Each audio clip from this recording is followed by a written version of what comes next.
মোংলা বন্দরের জেটির অপরদিকে পশুর চ্যানেলে পণ্য বোঝাই বাল্কহেড থেকে পড়ে একজন নাবিক নিখোঁজ হয়েছেন। নিখোঁজের সন্ধানে ঘটনাস্থলে চলছে তল্লাশি অভিযান। মোংলা বন্দর কর্তৃপক্ষ ও কোস্টগার্ড জানায়, মোংলা বন্দরের ৫ নম্বর জেটির বিপরীতে পশুর নদীতে নোঙর করা ছিল পণ্য বোঝাই বাল্কহেড এমভি শোভা। শনিবার ভোর ৫:৩০টার দিকে বাল্কহেডের কিনারায় বসে চা খাচ্ছিলেন ৩ নাবিক। এ সময় অসাবধানতাবশত নদীতে পড়ে গিয়ে নিখোঁজ হয় রমজান হোসেন রাব্বি।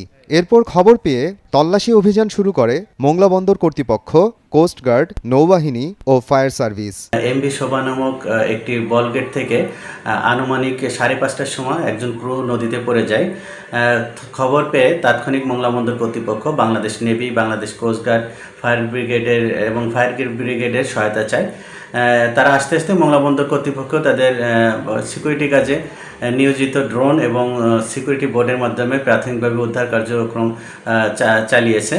বর্তমানে Bangladesh navy, Bangladesh coast guard, fire ব্রিগেডের সাথে মোংলা বন্দর কর্তৃপক্ষ যৌথভাবে কিন্তু উদ্ধার কার্যক্রম চলমান রেখেছে। নিখোঁজ রাব্বি ঝালকাঠি জেলার কাঠালিয়ার জলিল শিকদারের ছেলে। সময় সংবাদ, মোংলা।